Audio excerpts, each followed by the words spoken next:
off. Hey, I open it, then my heat go off. Bang.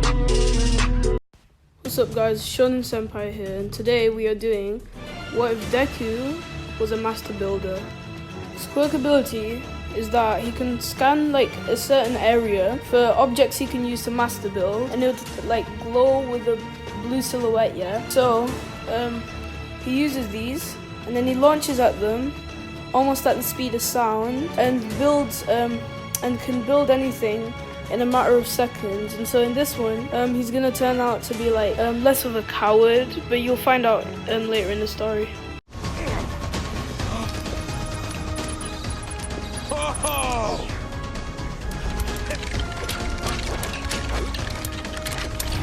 I can see everything. What the heck is this? I am a master builder. This is an example of how Deku would be able to use his quirk to build stuff. But at the start of the story, he won't be able to build like as big of stuff as that. He only starts off like by building like simple things, like maybe a toy.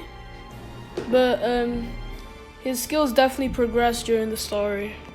Alright, so we start off the story. Deku's in the hospital to be diagnosed of what quirk he has.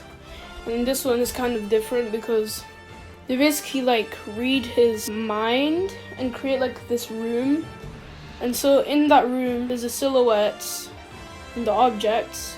Deku launches at them. He ends up making an All Might action figure. And so the doctors ask Deku's mom what she should call the quirk.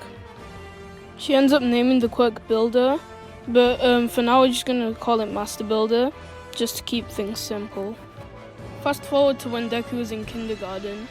He was still bullied by Bakugo, but this time Bakugo used to force him to like build stuff, and one day Deku got forced to build a shield, which he did end up making, and then Bakugo had an idea, which was to test the durability of that shield, and so he blasted Deku and the shield at full power, resulting in the shield breaking and Deku being scarred a bit like Todoroki, but like on like an entire half of his face.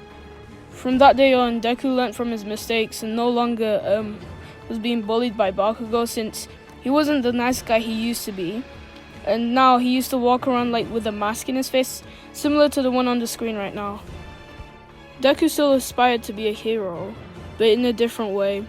He now wants to fight injustice, so then the world is balanced, instead of like saving people that are in distress and all that, like All Might. And so his perspective changed over like everyone and the whole world. Fast forward to UA.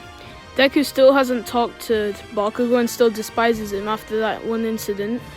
And so nothing really happens between Deku and Bakugo just shows off to the people around him and not Deku. And so Deku is like way more confident than he is like in the actual anime. The more people that admired Bakugo, the more he became like cocky. And so eventually he tried like talking to Deku and bullying him again, but this time Deku had had enough, and so he challenged Bakugo into a fight, and they ended up actually fighting. And so Deku has a trick up his sleeve, because he's been crafting weapons like all these years after that one incident to like to just fight evil, and if the time would come to fight Bakugo. And so at this point, Deku isn't really a hero, but he's not a villain. He's like an anti-villain, a bit like Vegeta. Alright, we have reached the point where Deku and Bakugo are about to fight. And so what's in Deku's arsenal is it's a bit like it's a fire emitter. So it's a bit like Todoroki, like how he can like release fire from like his arm. Well, Deku basically made a machine that can release fire like as potent as Bakugo, and he also made these rocket legs, a bit like Ida, to boost his velocity. And so these are the main things that he uses, but during the fight he also uses different stuff, but we're just gonna stick to these two so far. at the start of the fight, Bakugo launches straight for Deku, and Deku had already planned this since he knows how Bakugo used to be and how his like personality is. Deku ends up shooting a large blast towards Bakugo, but Bakugo like runs straight through it, leaving him like a little bit dirty, but not too. And so they start trading blows like for a really long time, since Deku keeps like pulling something out of his sleeve that enhances his abilities, which ends up frustrating Bakugo.